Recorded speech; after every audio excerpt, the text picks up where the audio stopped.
we're back with another episode of the Whole Brother Mission podcast, Quarantine Edition.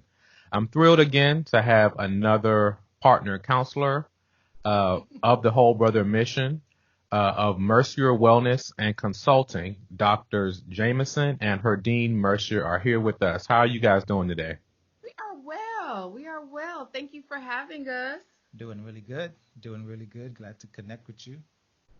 Glad to have you guys. So they're based in Florida, specifically what part? Fort Lauderdale. Yeah, we're in South Florida. Fort Lauderdale. Okay. So I tag this is the quarantine edition of our podcast because more often than not they're done in person, but the coronavirus started to get worse and worse, and it got to a point where things are shut down. So we had to switch over to these calls. So I've been dealing with a lot of technical difficulties and trying to maintain the quality. So I had to get a new camera and some more equipment. So you guys are the first one where I think I got a hold on it. So you got the high quality stuff. Ooh, baby. So, what yeah. they say, look at God. That's it. Nice. And it's funny because we already had some stuff here because we host podcasts as well. Mm-hmm. So it was meant for us to connect this way. Yeah. Yes. So we're both ready to go. So that's good.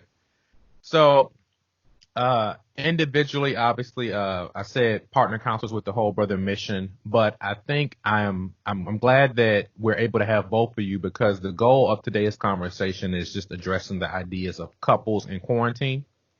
So something I've realized, and I myself am single, no children, but I'm able to see, quite a few of the jokes online and people talking about, quarantine might end my relationship. I saw something I thought was kind of funny is a woman said, I think I just realized I don't like the way my husband breathes. So it's getting to a point where it's like, all right, how are we going to manage this?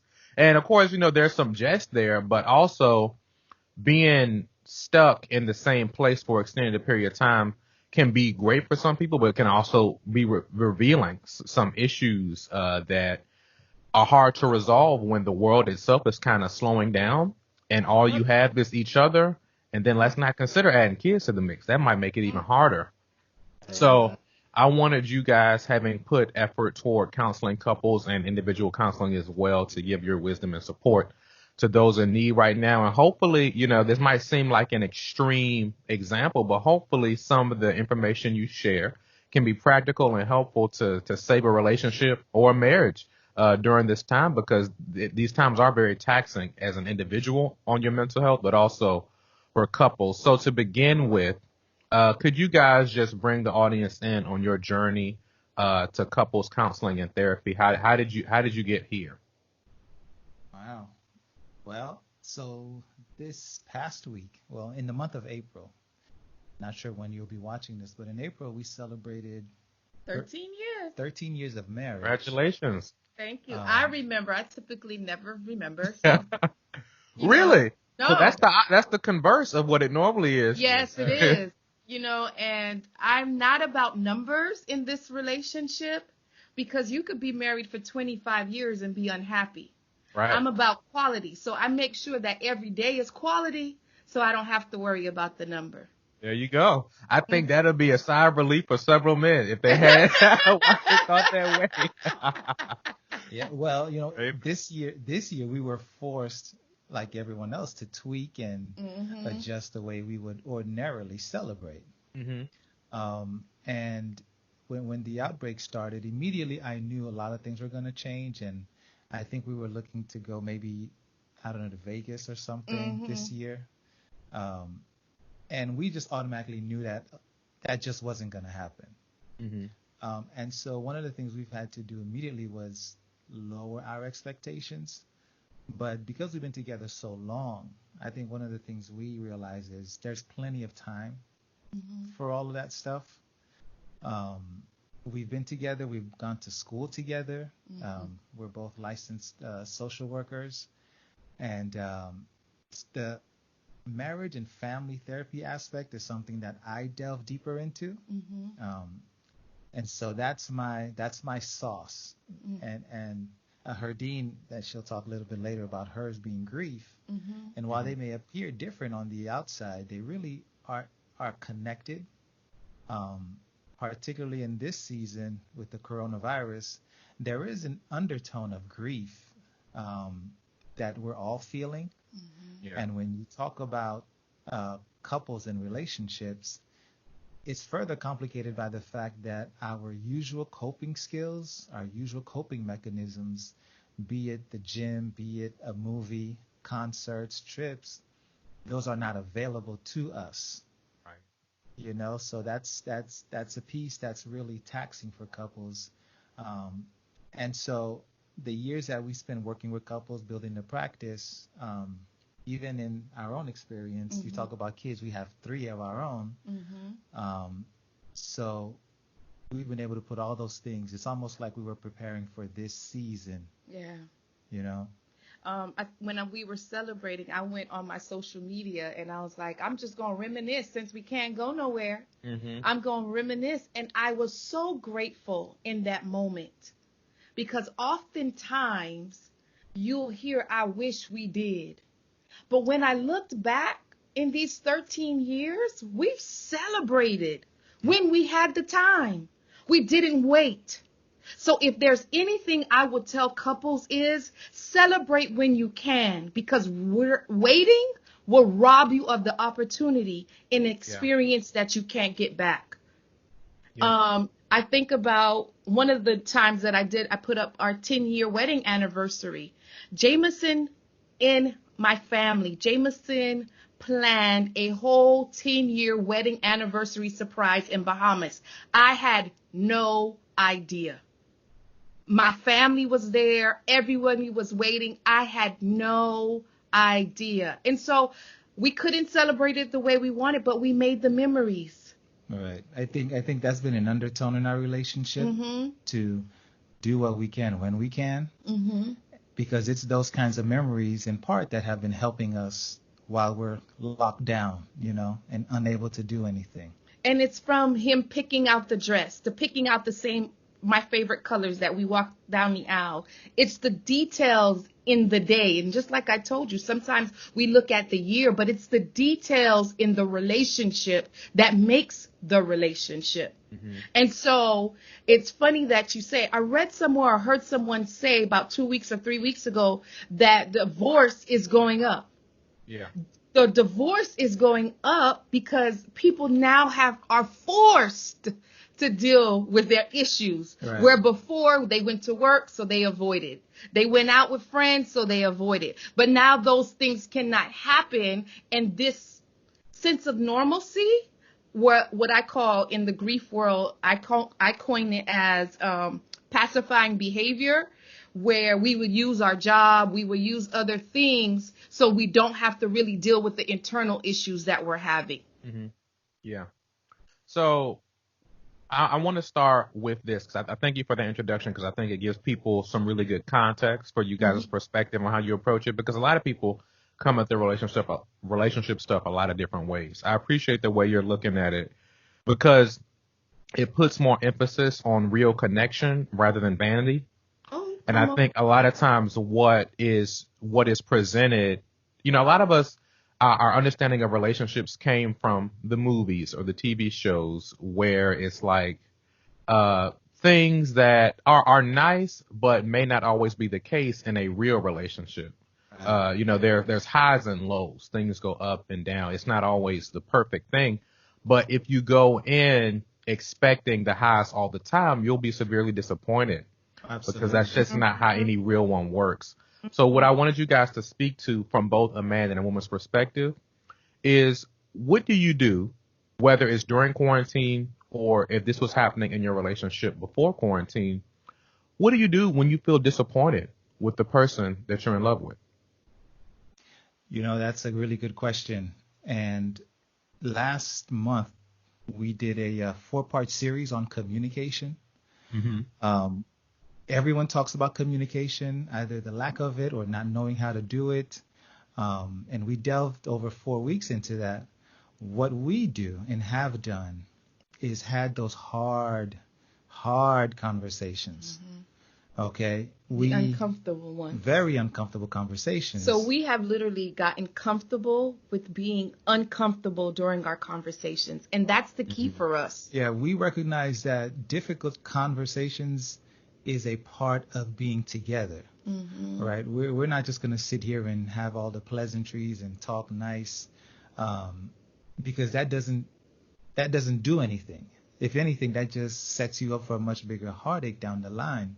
And I recognize it's easier for us to say as counselors, and we have all of this background knowledge, but recognizing that communicating, even when it's difficult, even if you're bad at it, the attempt to gather more understanding really is what's going to help you. But it's not even just having the title of being counselors, babe, because I really do think that we're human at the end of the day. Leave the titles out. At the end of the day, we're humans and we have emotions. And one of the things that I teach is that this life isn't perfect, but we have to live it. And so in living it, it requires us to be honest. I developed these 5 anchors, and one of the very first thing is freedom. What does that represent? It represents truth. So if we're able to sit in our truth, then the next thing you'll get to be able to say, my heart is broken. Why is your heart broken? Because you'll be able to answer it because you knew you sat in that truth. You marinated in that truth. And I don't want to blame anybody. And I always preface it by saying this, that we can't blame our parents. We can't blame the generation before us. But what can we do now? What can we do now to now sit in the truth of our relationship? And, Jay typically asks this powerful question. He says, no, you say, once you know the truth, now you have to do something with it. So husbands and wives, if you're going to ask the question and your spouse is going to give you the truthful answer, be prepared to have some activity to move behind it. Absolutely. Yeah, I think hard conversations are huge, and you'd be shocked how new that is to some people. They think they go into relationships thinking that hard conversations are something to avoid. And I know that a common frustration is when the other party perceives conversation as just a desire to argue. The reality is there's no way to actually work through something without talking about it. Working through it means working through it.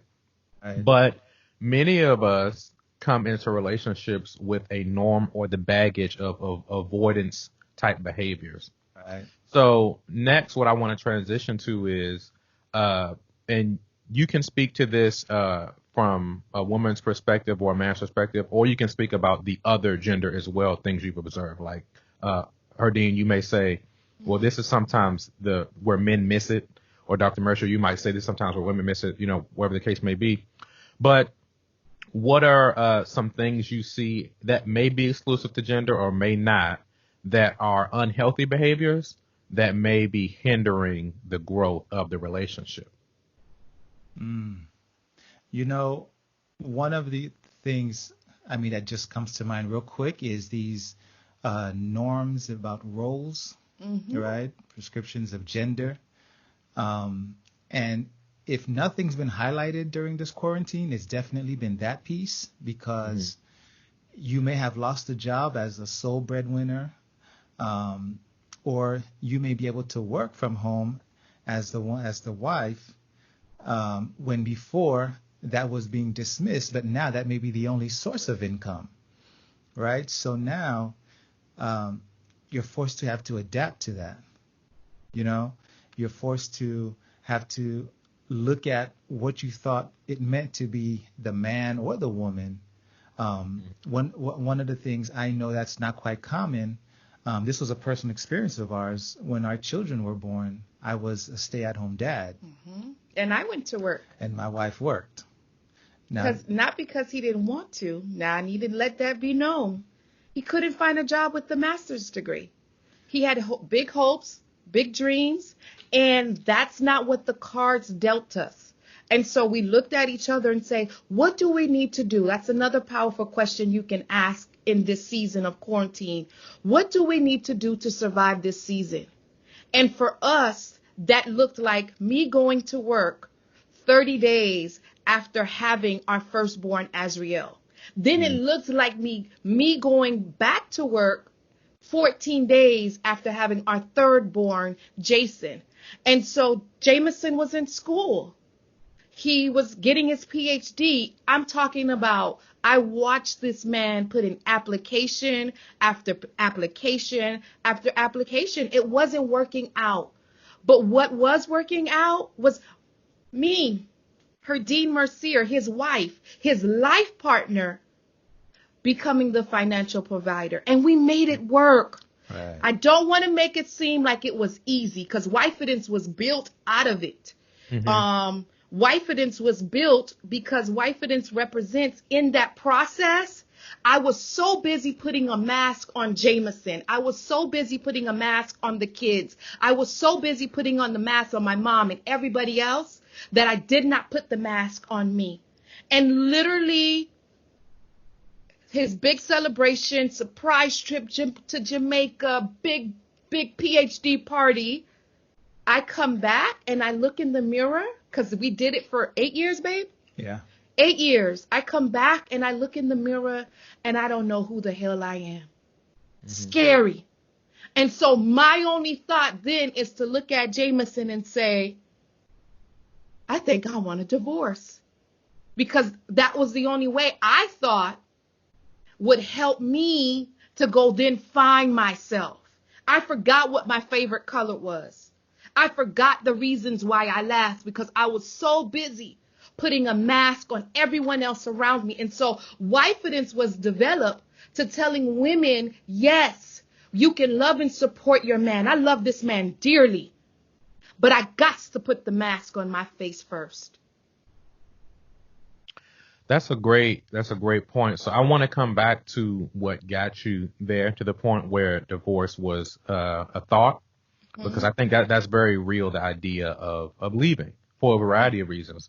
But before coming back to that, you gave the example of having the master's degree, looking for work, and it not just working out, and it not being an issue of desire to work, but something I think as men that we can't, sometimes we have a hard time accepting, is as much as we want to be perceived as alpha and macho and in control, there are really some things that are out of your control. Mm-hmm. And as much as you would like to just create a stream of income out of thin air, I mean, you can try, but sometimes even if you do, it may not be sufficient to support the needs of the family. So there are those situations where that happens, and it's out of your control, and we have to navigate through situations that are out of our control. But that example you gave reminds me, I'm not sure if you guys are aware of the show, but there's a show on HBO called Insecure. And in the earlier seasons, the main character is a girl named Issa, and she was working, and her boyfriend, they weren't married, but they were living together, and he had some experience in tech, but he couldn't find work. And eventually she ended up cheating and leaving because she didn't feel as though he was driven enough. Right. It was just kind of like, well, what are you doing? I'm out here working. Where is the drive? And there are situations that are similar to yours, where it's like, I'm trying, but nothing's coming through, and we have to figure out how we're going to do this. Right. But there are also situations where, and I don't want to knock anyone's profession, but there are situations where a guy may not be driven. Mm-hmm. He may just have, I think there are people that can have a viable career, let's just say, in rapping.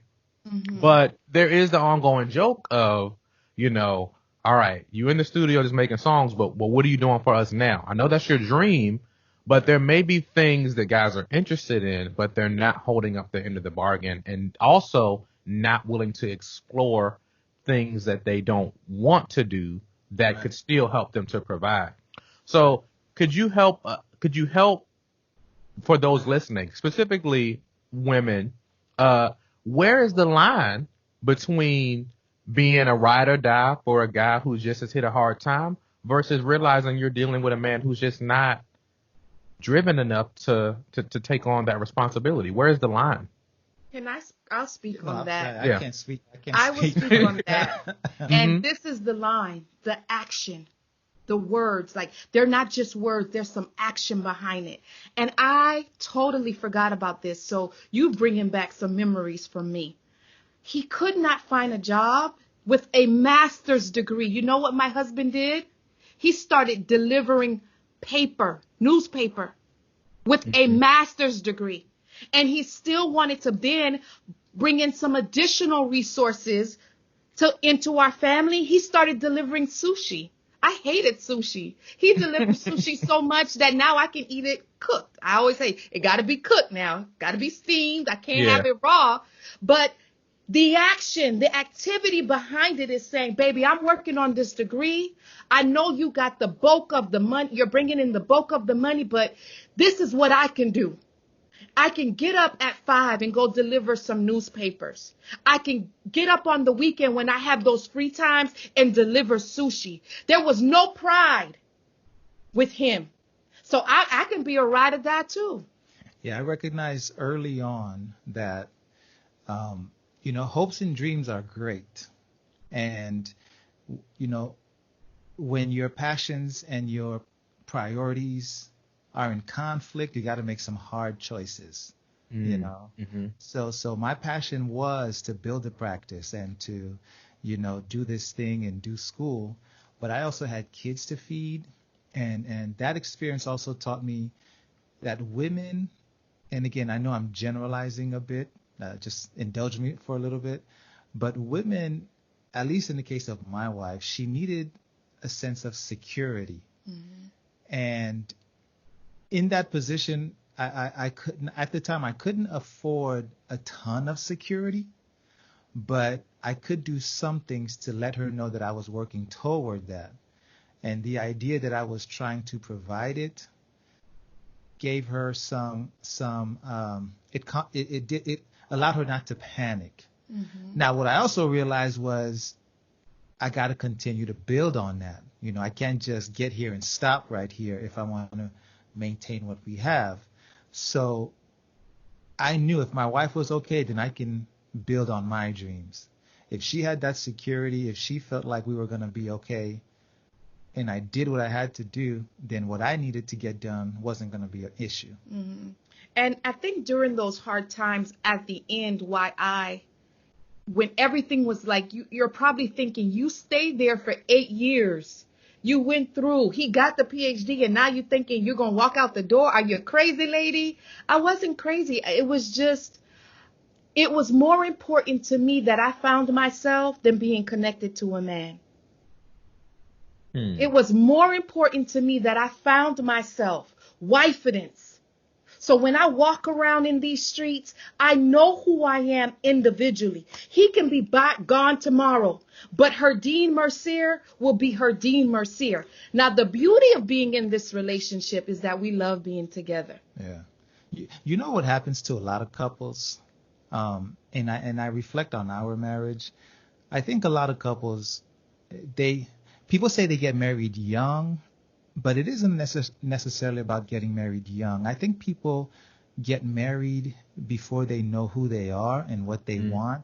You're speaking on that. And when people begin to discover what they want for themselves, but then they realize that they are already attached to someone else, then there's this conflict, what do I choose?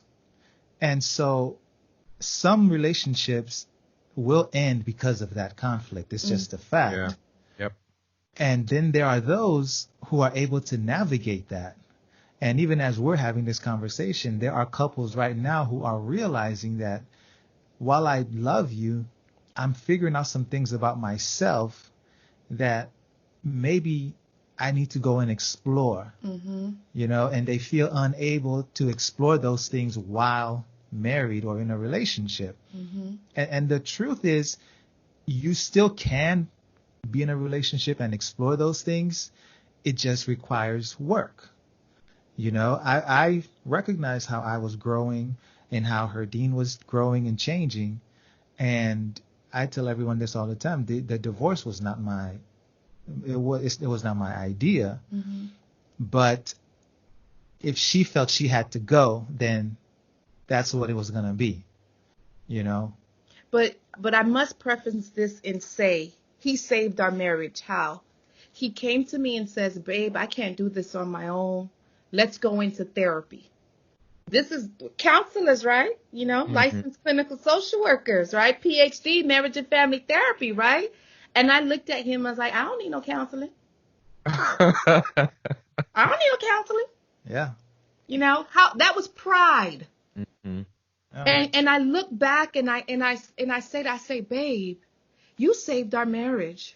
Yeah, and I'm so grateful for the time you said he came to me and he said, tell your story, baby. Tell your story. So we're the worst clients as clinicians. We know that. And I recognize that she was dealing with some stuff, and like she said, I can't do it on my own. So 2 or 3 weeks later, I came back to her and I said, listen, I made an appointment, and this is when and where it is. So I'm either going to go and you're going to be there and we're going to work on our relationship, on our marriage, or I'm going to be by myself dealing with the loss of my marriage. One way or another, that's where you'll find me, and it's an open invitation. So. Oh, go ahead. If you have more, go ahead. Feel free to add more. So in doing that, it made me go back. Oh, shoot, this is real. We're not just talking about it. We're actually taking action. And action sometimes can be very scary. Mm-hmm.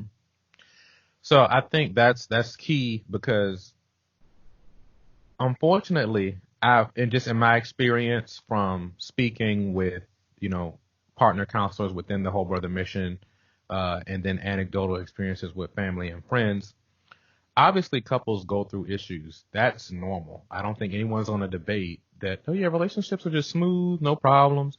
Mm-hmm. But with that, unfortunately, it's not normal to seek counseling or therapy, though. Right. I've found in many cases, it's just kind of like, well, we're going through it, and we just keep trying to talk to each other, not understanding the communication differences, and no one. It seems taboo to bring others, whether licensed or not, into the messiness of your relationship. Right. You hear a lot about, this is our issue. We don't want people in our business. And, people have experiences with family members who gossip, and then there's people being nosy. And then you also hear the stories about overbearing parents-in-law. So everyone kind of doubles down and tries to become a hermit or go into a hole with their issues, rather than opening themselves up to, getting help from an outside source. Mm-hmm. Could you speak to those that have a concern with exposing the weaknesses within their relationship? People forget, and I mean, I'll just add, you really aren't exposing things that people don't already know. Mm-hmm. It's kind of like when families walk around, they got 2, 3, 4 kids. People know y'all having sex. You don't got to be afraid about that. How those kids come around? People just know. Mm-hmm. Yeah. So if you have someone that's qualified, and so I'll speak profession, qualified, licensed, they're bound by certain ethics and guidelines. If you've never explored counseling before, by law, they must protect you and your issues and your confidentiality and your conversations. You don't have to fear that. Mm-hmm. On the other side, if you have a true confidant, right, whether it's an older couple that you see that they are pouring into you, they already know. They already know, and nothing makes them more happier than helping younger couples or couples who may be struggling. On average, couples will wait. The numbers fluctuate a bit, but it's 5 to 7 years before seeking help, be that professionally or from pastors and other mentors. Do you realize how much is lost in those 5 to 7 years? Scary. That's time that you will never get back. Mm-hmm. And then when you finally do decide to go and seek some help, you must now backtrack and undo all that damage. And the sad part is some of that damage may not be able to be repaired. Mm-hmm. And so now you have to contend with that. So I always encourage people, it isn't about a fear that, people will talk and, they might judge me, mm-hmm. or I might be the only one. I know within the Black community, the minority community, island community, we just say what happens at home stays at home. But that only serves to perpetuate some of these negative coping mechanisms and these the traumas that we continue to perpetuate generation after generation. So there's no need to be afraid of the counseling. Embrace it, if anything, and get back to where you were before.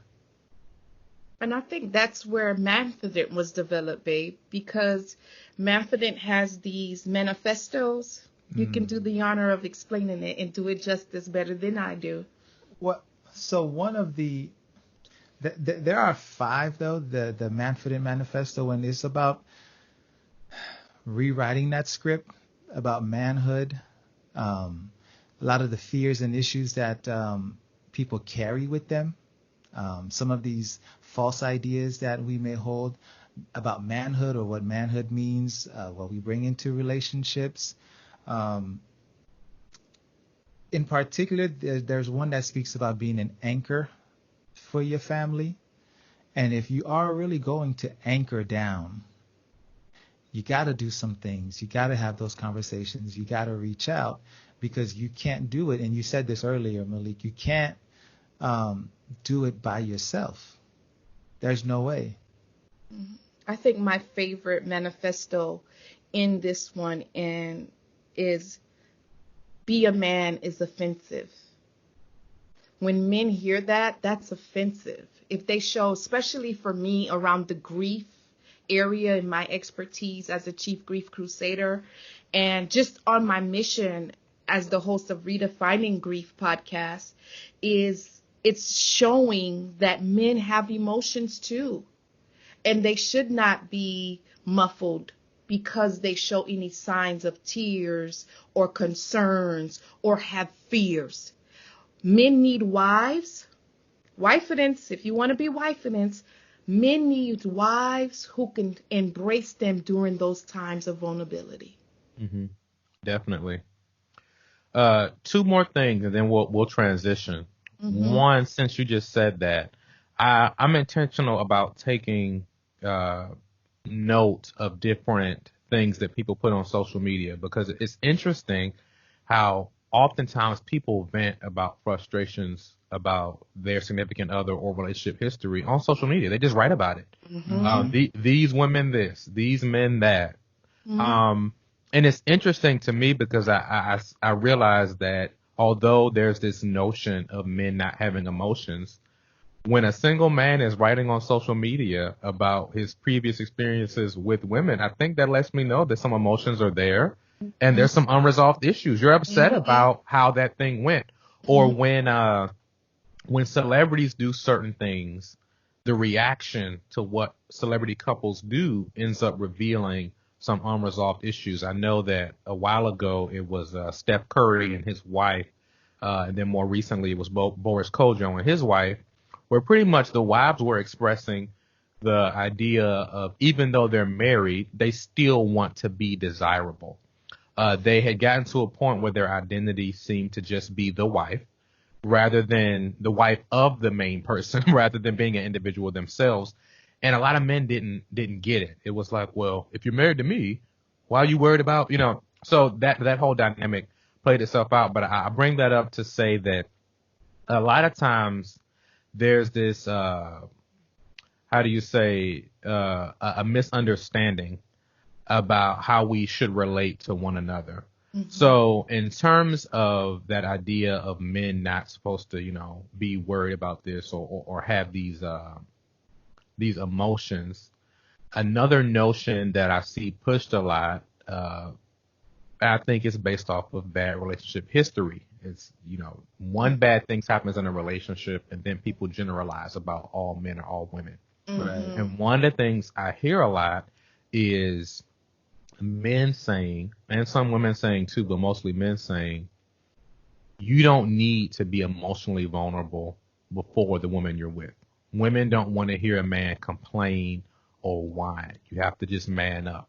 And if you do go to that place of being emotionally vulnerable, that's a mistake on your end, because she'll then use it against you later. And I hear a lot of hurt in conversation and from in the post online as well, where there's this notion of, hey, where men are counseling other men unlicensed, hey, don't go there. Don't share your emotions, because they're going to do this, they're going to do that. Right. How would you respond to these ideas of men needing to avoid that vulnerability? And also, how would you speak to the idea of women look down on emotionally weak or just emotional men in general?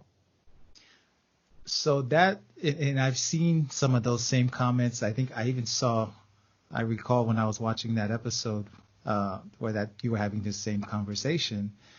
And what that did for me, it took me back to the time when I may have been hurt and didn't necessarily want to be vulnerable. Okay. Nobody wants to be vulnerable when they're hurting. I as a man, I can totally understand both arguments. I understand the idea that you don't want to present one way because now you're labeled as that guy. Okay? You can't shake it. But then I also understand that if you pretend like you don't have any emotions, if you pretend like the only emotion that you can show, which society agrees with, is anger, right? We applaud men who show anger and aggressiveness, but when a guy begins to explain how hurt he is or how sad he is, there are some people who don't want to hear that. So I hear that. Both exist, but we also, I think, overgeneralize the occurrences of these things. Anytime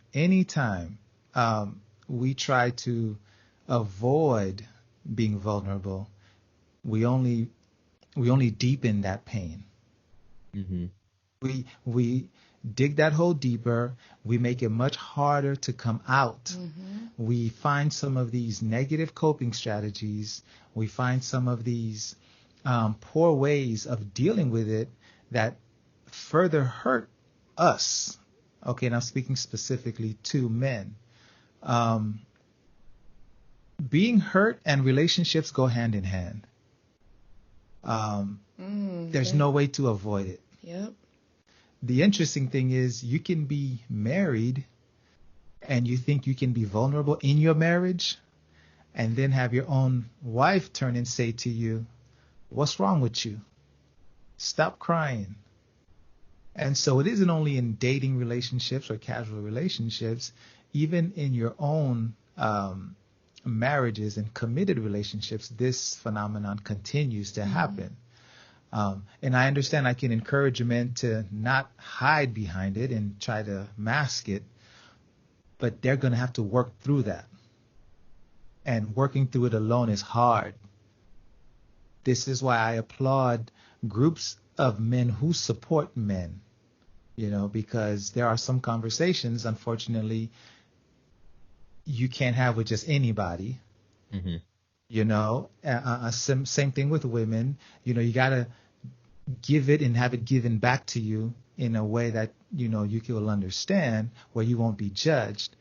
But doing it alone is not, you got to do it, but you can't do it alone. Mm-hmm. Is what I have to say. I often think about the second manifesto, which says, I have emotions beyond anger.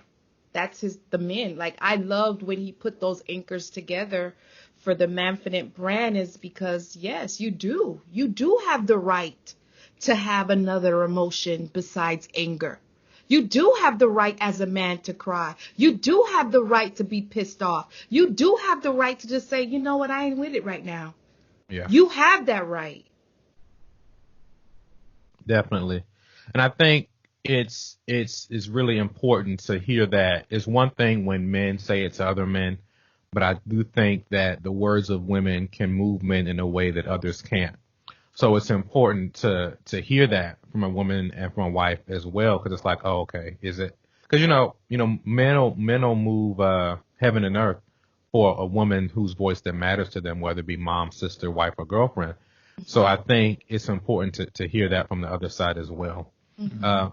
What I do want to open it up now to is, I think you guys have hit on a lot of different things that are helpful information for couples in a general sense, whether it's just navigating through the difficulty of quarantining right now or just navigating through being in a relationship. It's hard stuff. And unfortunately, what I'm seeing on in today's culture, there was an article that was written about, it was talking specifically about millennials and relationships, mm-hmm. but I think the principles tend to look similar across the board, and it listed a couple different things on why millennials are having a hard time with relationships. And one of the points that it was making is that we kind of go into relationships a bit guarded, and not necessarily, and are settling for an alternative to relationships, but still calling it a relationship. Mm-hmm. So basically it's gotten to a point where it's like, well, I've been hurt. I don't trust you. You don't trust me, but I do want to have someone to sleep with, but I also don't want to be bound to you only. Mm-hmm. So it becomes this distorted version of relationships where each party is just seeking to get what they can get out of it, and there's not really a concern for the other party. So to kind of close down the idea of relationships and couples in quarantine, can you individually or respectively speak to how do you, and you can speak for women or men generally or you specifically, but how do you, and maybe I can use the word love languages because some people are familiar with that, but how do you most feel loved from your significant other? How do you receive that? Because a lot of times I think we do what we think the other party might want based on what's natural to us, but we haven't taken the time to consider, well, these are the things that encourage, inspire, and uplift me. So what for you is, what keeps you going from your significant other? I think for me, it's a 6-letter word called listen. Listen with intention. And listen to not want to respond. Listen to hear the person's heart. And if we go to the love language, my very first love language is words of affirmation. So he knows what that is. He knows what it looks like. It's celebrating me. It's talking about me. He did a whole episode on the couples council for my birthday one year, all about me. That's my word. That's saying, oh, he loves me. He thought of me today. It's the simple text. It's the bringing of the flowers. It's getting the coconut out of the tree. We're in Florida. We're Haitian, and we love us some coconuts. It's us compromising and saying, baby, but I want a mango tree in the backyard. I'm Haitian. I love mangoes, right? And it's us compromising. It's us talking it out, and it's us anchoring down in our truth. So over the 13, 15 years or so that we've been together, I realized that if Herdyne has what she needs, then I'm good, right? And when I say I'm good, that means I can then go after what I need. I can go play. I can go hang, as long as my wife is good. Now, it isn't, and you alluded to this, it isn't what I think she needs, but what she feels she needs, right? And so what I've had to learn to do is be supportive of my wife, even when I may not understand what's happening, and even if I may disagree right? Because just because you disagree with someone doesn't necessarily make them wrong. And agreeing with someone likewise doesn't mean you're right either. Mm-hmm. Okay. And so we often conflate those things, like you're wrong because you disagree. But in marriage, I've learned that I can disagree with you and still support you. And so that still allows us to be individuals and still pursue our purpose, and take on work and jobs and projects that we feel we need to satisfy ourselves. Earlier when you were talking, your question led me to the whole concept of identity. And in marriage and relationships, that's often one of the first things that's lost. We kind of merge into one another, and some of these really bad ideas of what oneness means. But if you're able to maintain your sense of identity and purpose while in a marriage, or help the other person maintain theirs, not only do what you think or you can't tell me what to do, then I think we'll be fine. We will do okay if we're allowed to be as individuals. And it takes me back to when, right before we got married, I told you, you would have failed me as a husband if 10 years, 15 years, 25 years later, I am still the same wife that I walked down the aisle as. And I want to tell you, honey, thank you for not failing me as a husband, because I am so much more. I am so much better from the day that I walked down that aisle. Thank you. Thank you for supporting me. Thank you for encouraging me. Thank you for those dark days you told me to get back up. Even one of those dark days that I didn't see it in myself, he was like, baby, you Oprah and I'm Stedman. I need you. And so this is what it looks like. It's not being that same individual that walked down the aisle. I'm totally different from that woman. I'm better. I evolved. I'm still becoming Herdyne Mercier. Yeah. And I'm honored to be your wife. And again, it takes work. It takes work. And to your point, Maliek, about millennials, not only do they come into relationships with these really unhealthy ideas, but the patience often isn't there either. And so they'll look at their parents, or they'll look at people who were together for decades and instantly want what they have today. Not realizing, you can't lift 200 pounds the first day you go to the gym. You got to start with some 5-pound dumbbells. That's good. And millennials, not all, I know we're talking generally, but not all, but there are those who struggle in realizing that you're not going to get there overnight. Rome wasn't built in a day. Definitely. Well, I thank you guys for all that you've shared. I really hope this is inspiring and helpful for those that are navigating through relationships, because it is a difficult thing. I know also that from what we've discussed, it probably may have stepped on some toes, but also opened some eyes. And for those that want to connect with you, are looking for additional resources, could you share some of the things you have going on and how they can connect with you? And I guess right now online. Okay. The most recent thing that I'm having online, my other brand is being the Chief Grief Crusader. I create non-judgmental spaces so that broken hearts can be healed, seen, and heard. And in that space, I will be doing a mastermind class in helping you understand and unlock purposeful healing in your life so that you can deal with the unresolved grief. And the idea is that grief is not just the death of someone.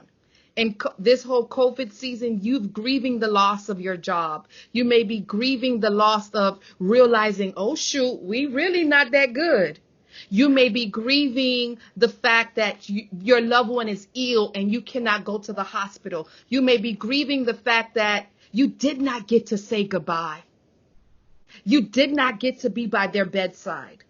And so I decided to do a mastermind class that is going to help you really understand grief, because once you really understand, grief is in the moving when you really didn't want to move. I grieved when I went back to work 14 days after having my son, but I didn't know what it felt like. You know, I grieved when I looked in the mirror and didn't know who I was. I was hurting. My heart ached. And that's what I'll be teaching. I'll be teaching about these principles, and you can register. It's free at herdynemercier.com/Mercier. herdynemercier.com/masterclass. Yep. Masterclass. And in addition to that, we do have the Couples Council podcast. That is a podcast for couples, practical advice, similar to some of the topics that we've been discussing here on this show. Because it isn't that relationships are doomed to fail. It's that we're not equipped with some of the skills and strategies to work through those challenges. Mm-hmm. And so the Couples Council podcast is where we have those conversations. We bring guests on. We sometimes it's Herdyne and I, sometimes it's myself, but addressing some of those issues. And so people can find that wherever they get their favorite podcasts, iTunes, Google Podcasts. If you just look up Dr. Mercier or the Couples Council, you'll find that. In addition, the Manfident idea of flipping the script about manhood and healthy manhood, there are lots of conversations about that, and we also are having our own conversation. So I want to encourage people to look out for that, and they can do that by connecting with us either on the website, mercierwellness.com, or via social media. So if they just look for Dr. Jameson Mercier, I'm all over the place. Herdyne Mercier, similarly, she's all over the place. I'm all over the place, but where I like to hang out and play is Instagram. So Herdyne, Instagram, okay. Yeah, I'm all over the place, but where I really like to play and in my DMs and answering questions that people have surrounding grief or any question you may have, it's Herdyne Mercier everywhere, but where I like to play is Instagram. And my podcast, which I forgot to say, is Redefining Grief with Herdyne Mercier, where we explore this idea that this life isn't perfect, but we have to live it. We cannot allow the sad part of our days rob us of the opportunity of living. 42,000 people, my cousin, she's being with the stats, have died of COVID-19 since the last time I heard the numbers. It's actually over 50 now. Really? Yeah. Wow. So 50,000 people can no longer live their life. That's scary to me.